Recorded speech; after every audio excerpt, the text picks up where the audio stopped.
Myles, you guys have had a lot of injuries to the offensive side of the ball. What do you guys got to do as a defense going forward to keep this playoff chase rolling along? Same thing we've been doing. Finding a way to win. Continue to stay consistent in our studies, growing together as a team, and working as hard as we can during the week to improve on any blemishes or mistakes that we made the week before. And we've been doing those things.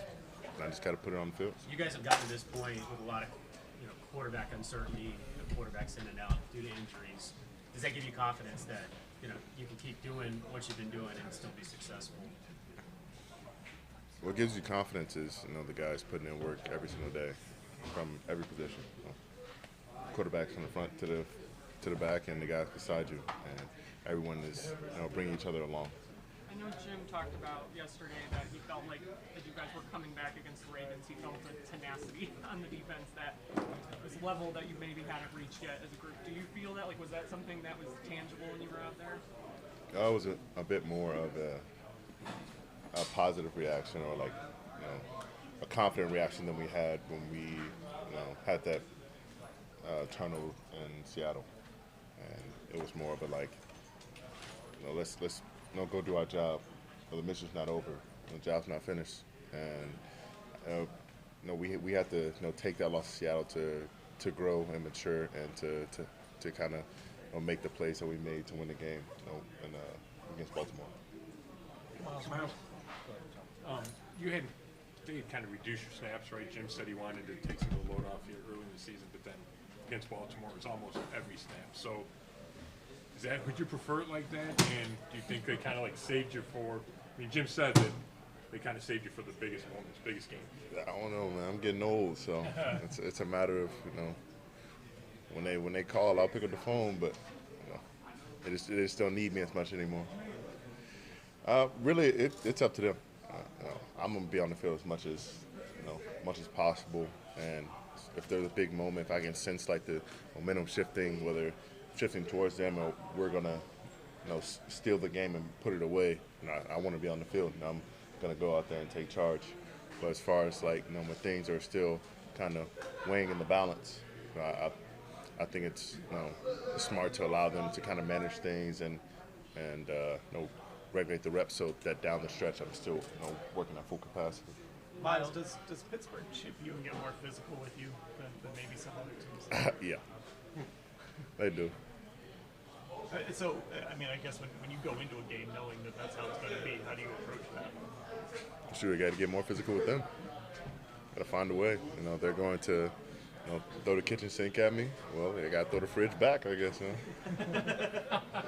So they chip you more? They run more backs at you, tight ends, everything? Just everything. Sometimes they'll have the tight end, follow me wherever I go, back to wherever I go. I'll slide my way if they're trying to get the tight end of the formation, or if they're trying to get the back of free release. Or they try to make sure I'm not going one-on-one as much as possible. Myles, you and TJ have made so many game-changing plays this year. We haven't had a defensive player win MVP, not defensive player, MVP since LT in the 80s. Why do you think that that's been the case and it's just so quarterback-centric now? Because y'all love touchdowns. That's it. People love high scores and big games, from offensive guys. It's not a fun game if a defensive guy goes off for 2, 3, 4 sacks and the score is 12-6 or 12-7. It's not what people want to watch anymore. But I think things can shift. I think you can have guys who are kind of separate themselves by making different kind of plays, also doing things on special teams and on offense. I still think that JJ's should have won it. Back when he had that tremendous year doing things on every phase of the game. But right now, I think defensive guys should get just as much as consideration as anyone else. Hey, Myles, the Browns are going to work out Joe Flacco today. And I know you have confidence in the quarterbacks that are in the room right now.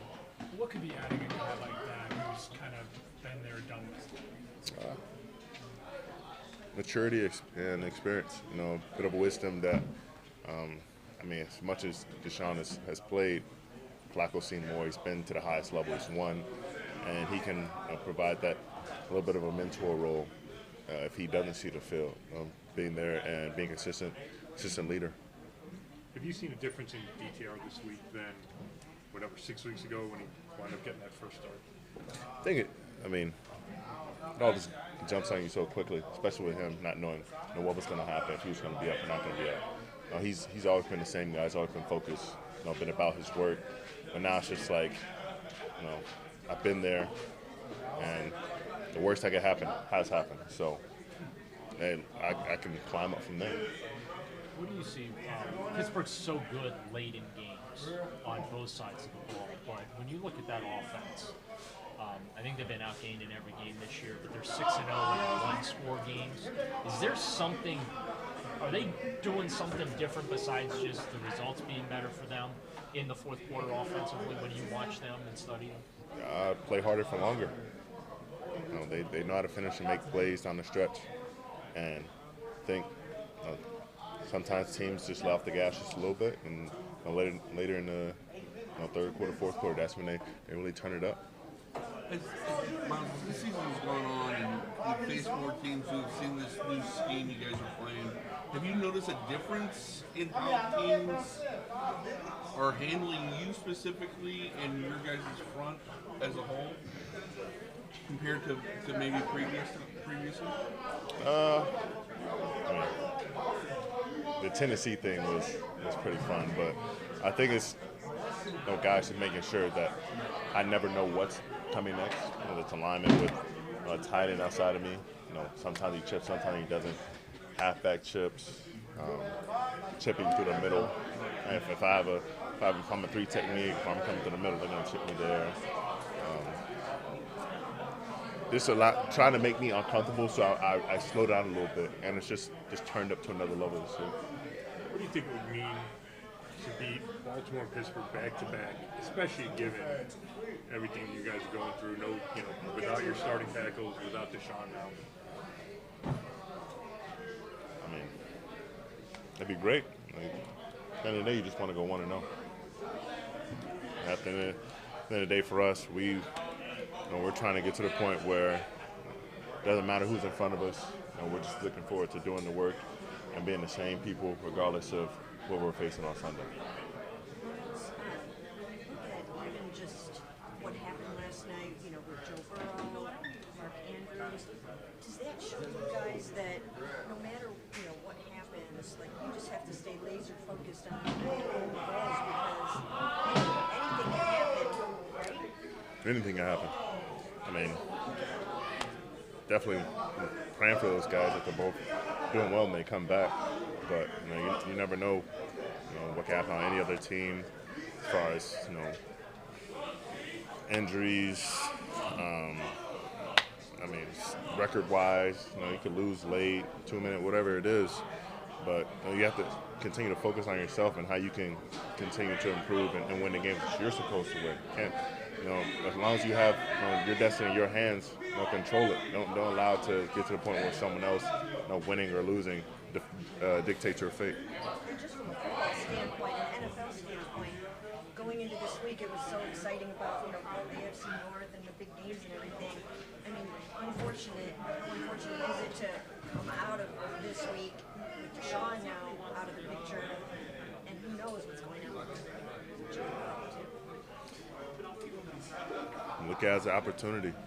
This is something that no one expected and no one wanted. But as far as a script for a movie to find a way to win, when one of our best players are out, 2 of our best players are out, both tackles are out, continue to find a way and find success. That'll tell a story of a team that's resilient and will fight through anything. Myles, what's your favorite thing about Dalvin, and what has he added to that D-line room?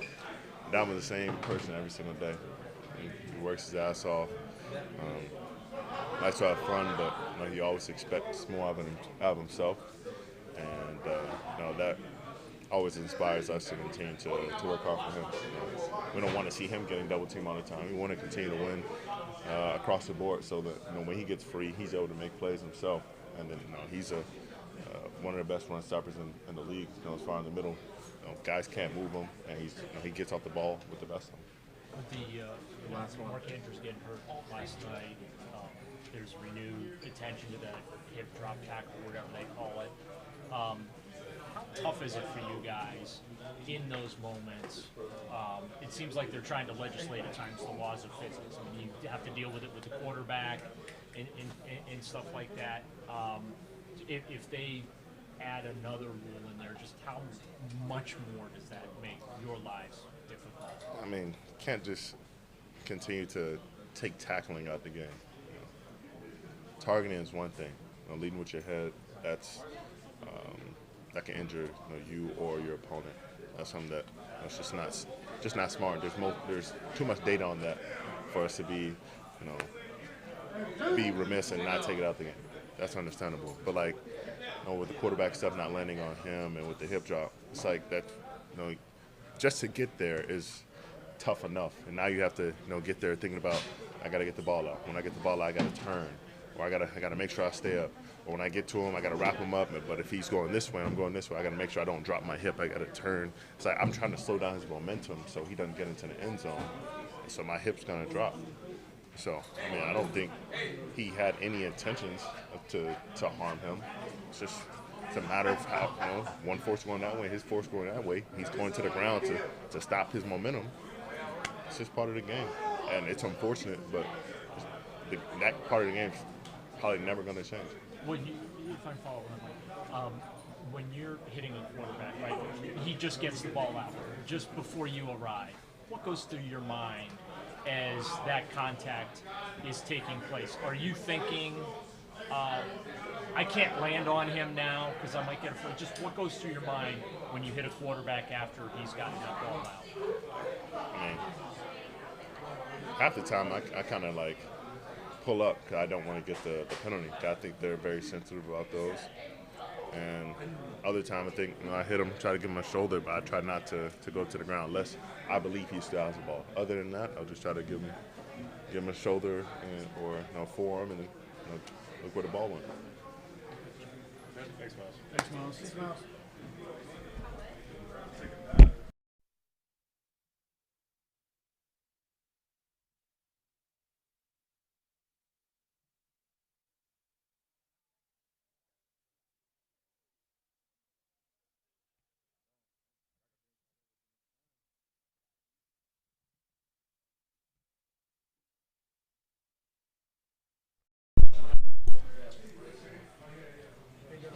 Good, how you doing?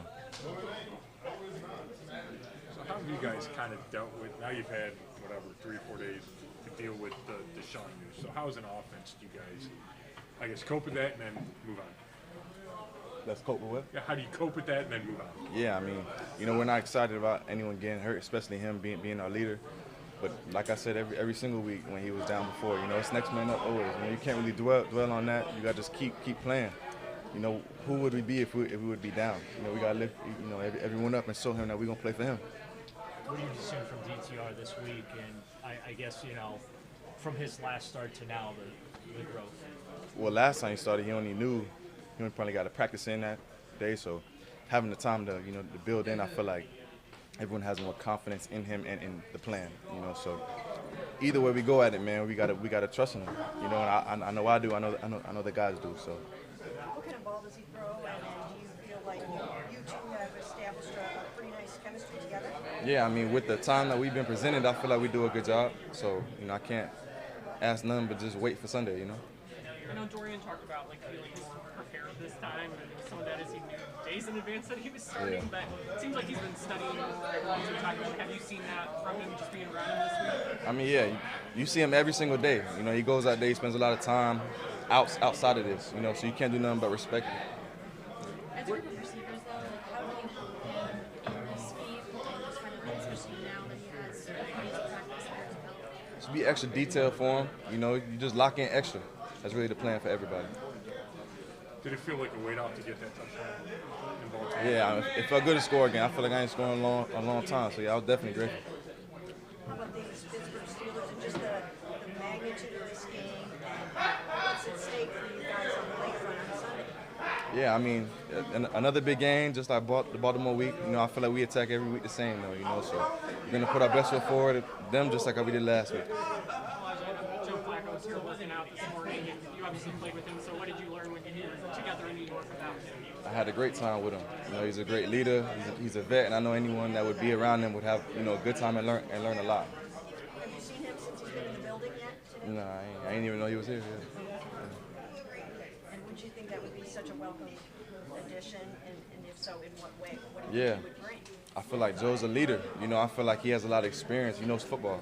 And how could you not want to lean on somebody who knows football? You know, they played the game for a long time at a very, very high level, the highest level, MVP level, you know, so major respect to him. And you think that would be great for like a young guy, like a rookie like Dorian, just Yeah, how to prepare able to learn. starting film? Yeah, that definitely, that's the main thing. That's probably the main focus of why he would come as well, too. How much coaching from you, if you will, have you done, like with Dorian, as far as you communicating, hey, this is where I like the ball in this situation or stuff like that, and just how's that going? I feel like it's going good. You know, we as long as we seeing what he's seeing, I feel like everything's going to be fine, but you also got to let people play. You know, you don't want to ever be in someone's ear that knows the magnitude of the opportunity and be pressing too much, you know. He's going to find his groove. At the end of the day, we've been playing football since we were young, you know, so, you know, we're going to figure it out. Thanks. Good.